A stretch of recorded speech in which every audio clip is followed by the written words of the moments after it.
Bonjour à toutes et à tous, je suis TSR et je vous présente Clove, de la République à l'Ordre, tome 1, chapitre 20.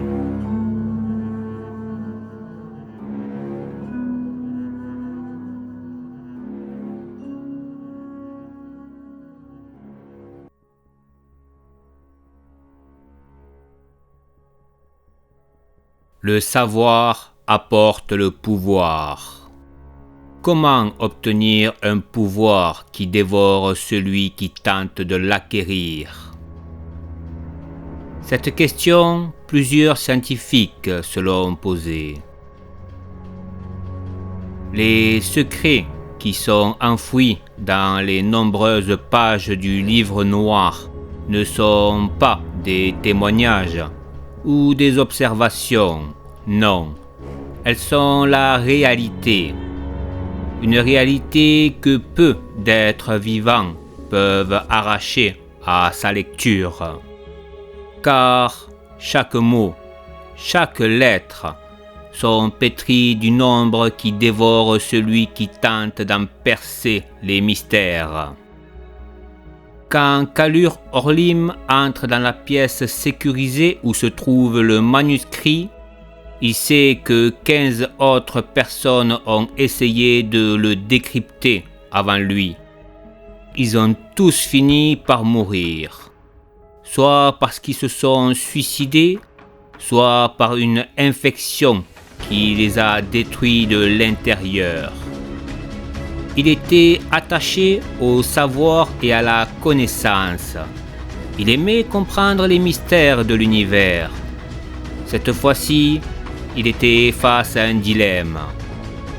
Sa soif de compréhension pouvait le mener à sa perte. Il prit une grande inspiration et s'avance vers le pupitre. Le livre était posé dessus. Il était fermé. Sa couverture noire et ornée d'or donnait des aspects mystiques à l'ouvrage. Il l'ouvre tout en s'efforçant de garder les yeux fermés. Il était effrayé. Il se rassurait en se répétant qu'il découvrirait les mystères de l'univers. Sans le vouloir, il répéta sa phrase à haute voix. Le livre se mit à tourner les pages sans qu'il ne le décide. Il n'y avait pas de courant d'air. Alors comment était-ce possible? Aurait-il sa propre volonté, pensait-il? Quand les pages s'arrêtent de tourner, elles lui montrent un texte dans une langue qu'il ne comprenait pas. Il essayait de décrypter le premier mot qui lui semblait incompréhensible. Mais plus il tentait de comprendre ce mot, plus il en comprenait son sens. Il arrive enfin à lire le texte. Les mots se percutent dans son esprit à tel point que son cœur s'emballe. Sa respiration devenait de plus en plus dure. Son corps s'entoure d'une chaleur des plus ardentes. Il lâche le pupitre, s'éloigne tout en grattant son corps. Il s'écrie dans la pièce comme s'il essayait d'évacuer sa douleur par des mots. Il a toujours existé, avant le temps, avant la vie. Il attend sa libération. Il est le... Il n'a pas le temps de finir sa phrase que son corps se met à brûler, comme si son sang était un liquide inflammable. Il émit un dernier cri de douleur, puis son corps se désagrège en un tas de cendres noires qui venaient recouvrir le sol blanc. Au travers des multiples caméras qui ont filmé la scène, plusieurs personnes restaient sans voix de voir un nouvel échec dans leur tentative de comprendre les secrets que renferme le livre noir.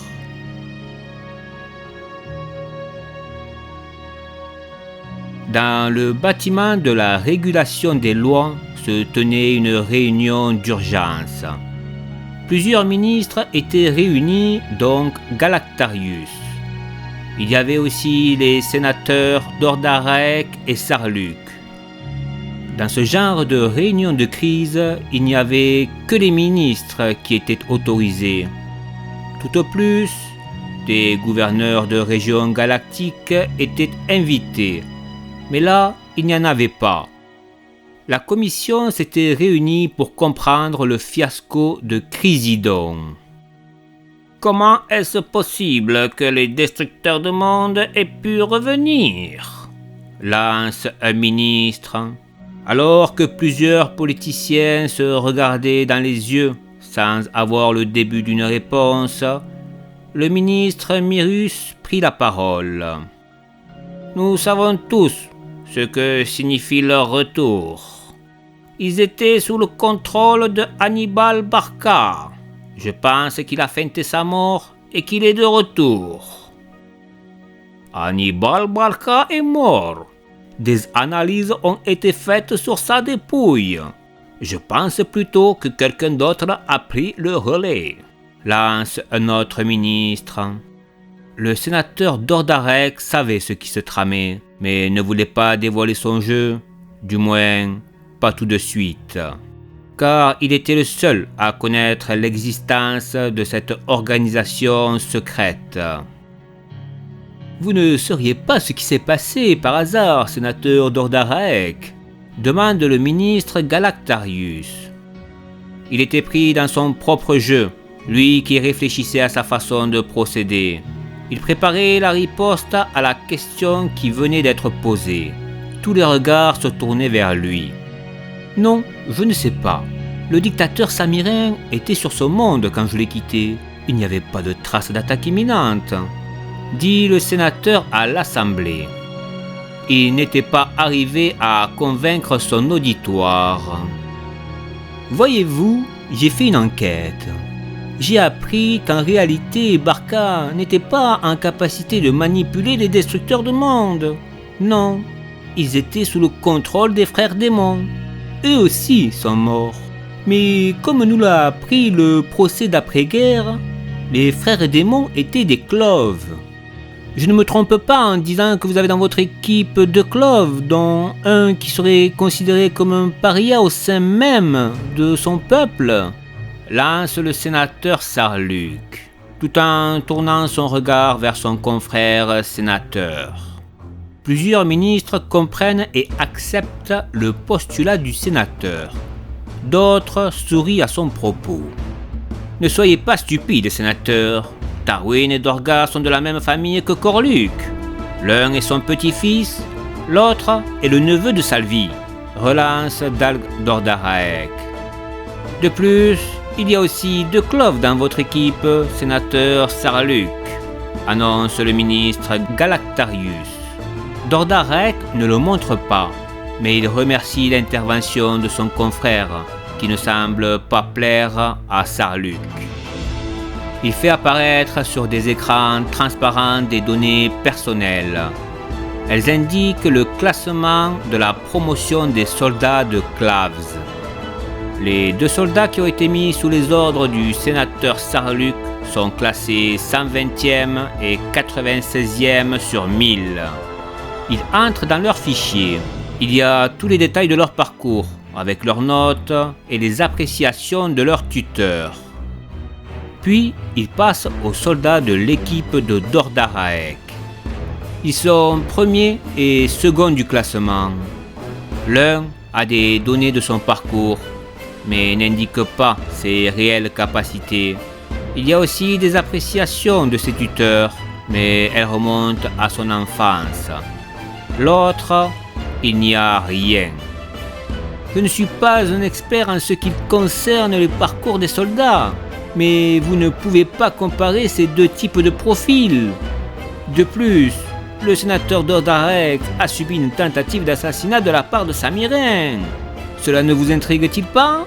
Lance-t-il aux politiciens qui ne pouvaient le contredire.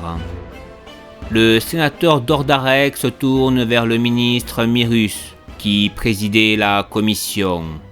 Les cloves ont toujours masqué les données de leurs soldats les plus prometteurs.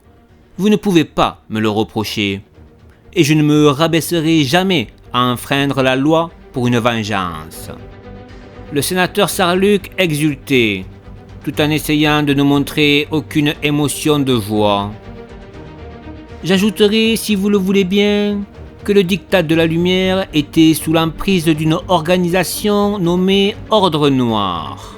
Cela ne me surprendrait pas d'apprendre que les deux Cloves l'ont rejoint, rajoute Sarluc. Dordarek venait de trouver la preuve d'un complot au sein de la République universelle. Comment pouvait-il savoir pour l'Ordre Noir? Comment pouvait-il savoir qu'ils étaient aux commandes du diktat de la lumière? Seule une personne appartenant à cette organisation pouvait avoir de telles informations en sa possession. Nous ne pouvons pas les accuser sans preuve, répond le ministre Myrus au sénateur Sarluc, qui s'empresse de lui répondre. Alors, dans ces cas-là, je demande une enquête sur les deux soldats. Un vote a lieu, et il est unanime. Ils acceptent d'ouvrir une enquête, tout en interdisant le sénateur Dordarek de s'approcher de son équipe. Ils ne veulent pas qu'ils puissent manipuler leurs investigations.